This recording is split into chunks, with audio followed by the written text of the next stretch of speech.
آج کی ویڈیو میں ہم حضرت محمد صلی اللہ علیہ وسلم کا خندق کھودنے کے بعد بھوکا ہونے کا بیان کریں گے۔ حضرت جابر رضی اللہ عنہ بیان کرتے ہیں کہ جب خندق کھودی گئی تو میں نے حضرت محمد صلی اللہ علیہ وسلم کو بھوکا پایا۔ میں اپنی بیوی کے پاس آیا اور پوچھا کہ تیرے پاس کچھ ہے؟ اس نے ایک تھیلا نکالا جس میں ایک سا جو تھا اور ہمارے پاس ایک بکری کا بچہ پلا ہوا تھا۔ میں نے اسے ذبح کیا اور میری بیوی نے آٹا پیسا۔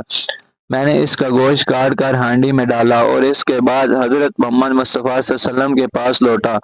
بیوی نے کہا کہ حضرت محمد صلی اللہ علیہ وسلم اور آپ کے صحابہ کرام کے سامنے مجھے رسوا نہ کرنا، یعنی زیادہ آدمیوں کی دعوت نہ کر دینا۔ جب میں آپ صلی اللہ علیہ وسلم کے پاس آیا تو چپکے سے عرض کیا، یا رسول اللہ صلی اللہ علیہ وسلم، ہم نے ایک بکری کا بچہ ذبح کیا ہے اور ایک سا جو کا آٹا ہمارے پاس تھا وہ تیار کیا ہے، تو آپ صلی اللہ علیہ وسلم چند لوگوں کے ساتھ تشریف لے چلیے۔ یہ سن کر حضرت محمد مصطفیٰ صلی اللہ علیہ وسلم نے پکارا اور فرمایا، اے خندق والوں، جابر نے تمہاری دعوت کی ہے، لہذا چلو۔ اور حضرت محمد صلی اللہ علیہ وسلم نے فرمایا، میرے آنے تک ہانڈی نہ اتارنا اور نہ گوندے ہوئے آٹے کی روٹی پکانا۔ چنانچہ میں نے وہاں سے آیا اور حضرت محمد صلی اللہ علیہ وسلم بھی تشریف لائے اور آپ صلی اللہ علیہ وسلم سب لوگوں کے ساتھ آگے تھے۔ میں اپنی بیوی کے پاس آیا، وہ بولی، تمہاری ہی فضیحت اور رسوائی ہوگی۔ میں نے کہا، میں نے وہ ہی کیا جو تو نے کہا تھا۔